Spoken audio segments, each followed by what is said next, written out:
ಶ್ರೀಮನ್ ಮಾಧವ ತೀರ್ಥರ ಪ್ರಧಾನ ಅರ್ಚಕರಾದ ರಾಜೇಂದ್ರ ಆಚಾರ್ಯ ಜೋಶಿ ಅವರು ನಮ್ಮ ಜೊತೆ ಮಾತನಾಡಿ, ಶ್ರೀ ವಿದ್ಯಾ ಕಣ್ಣು ವಿರಾಜ ತೀರ್ಥ ಶ್ರೀ ಪಾದಂಗಾಳವರ 6ನೇ ಚಾತುರ್ಮಾಸ ವೃತವು ಕಣ್ಣುಮಠ ಸಂಸ್ಥಾಪಕರಾದ ಶ್ರೀಮನ್ ಮಾಧವ ತೀರ್ಥರ ಮೂಲ ವೃಂದಾವನ ಸನ್ನಿಧಿ ಬುದ್ದಿನ್ನಿಯಲ್ಲಿ ಅತಿ ವೈಭವದಿಂದ ಜರುಗಲಿದೆ ಎಂದು ಹೇಳಿದರು. ಚಾತುರ್ಮಾಸ್ಯದ ಸಮಯದಲ್ಲಿ ಶ್ರೀ ಕ್ಷೇತ್ರ ಬುದ್ದಿನ್ನಿಯಲ್ಲಿ ನಡೆಯಲಿರುವ ಕಾರ್ಯಕ್ರಮದ ಬಗ್ಗೆ ಮಾಹಿತಿ ನೀಡಿದರು. ಸಕಲ ಭಕ್ತವೃಂದವು ಈ ಚಾತುರ್ಮಾಸ್ಯದ ಕಾರ್ಯಕ್ರಮಕ್ಕೆ ಆಗಮಿಸಿ ತನುಮನ ಧನದಿಂದ ಸೇವೆಯನ್ನು ಮಾಡಿ ವಿಠ್ಠಲ ಕೃಷ್ಣನ ಹಾಗೂ ಗುರುಗಳ ಕೃಪೆಗೆ ಪಾತ್ರರಾಗಬೇಕೆಂದು ಅರ್ಚಕರಾದ ರಾಜೇಂದ್ರಾಚಾರ್ಯ ಬುದ್ದಿನ್ನಿ ಅವರು ಹೇಳಿದರು. ಇದೇ ವೇಳೆ ಗೋವಿಂದರಾವ್ ದೇಸಾಯಿ ಬುದ್ದಿನ್ನಿ ಹಾಗೂ ಇತರರು ಇದ್ದರು. ಭೀಮಸೇನರಾವ್ ಕುಲಕರ್ಣಿ ಬನ್ಯಟ್ಟಿ ಜೊತೆ ಮಹೇಶಾಚಾರ್ಯ ಜೋಶಿ ಗಂಗಾವತಿ, GM ನ್ಯೂಸ್ ಕುಷ್ಟಗಿ. ಶ್ರೀ ಗುರುಭ್ಯೋ ನಮಃ. ಹರಿ ಓಂ.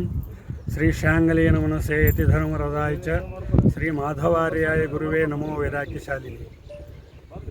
ಶ್ರೀ ವಿದ್ಯಾ ಕಣ್ಣುವಿರ ತೀರ್ಥರ ಶ್ರೀಪಾದಂಗಳವರ 6ನೇ ಚಾತುರ್ಮಾಸ ಕಣ್ಣುಮಠ ಸಂಸ್ಥಾಪಕರಾದ ಶ್ರೀಮನ್ ಮಾಧವ ತೀರ್ಥರ ಮೂಲ ವೃಂದಾವನ ಸನ್ನಿಧಿ ಬುದ್ದಿನ್ನಿಯಲ್ಲಿ ಅತಿ ವೈಭವದಿಂದ ಇಂದು ಕೃಷ್ಣಾ ನದಿ ತೀರ ವೀರಘಟ್ಟ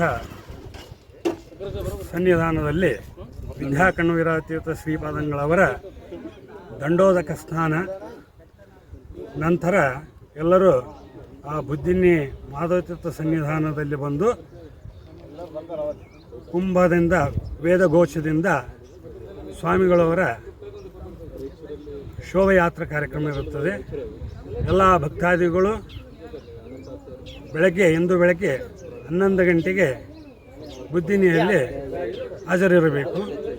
ಶ್ರೀಗಳವರ ಅಲ್ಲಿ ಸಂಸ್ಥಾನ ಪೂಜೆ, ಮಾಧವ ತೀರ್ಥ ಗುರುಗಳಿಗೆ ಹಸ್ತೋದಕ ಶ್ರೀಪಾದಂಗಳವರಿಂದ ನಡೆಯಲಿದೆ.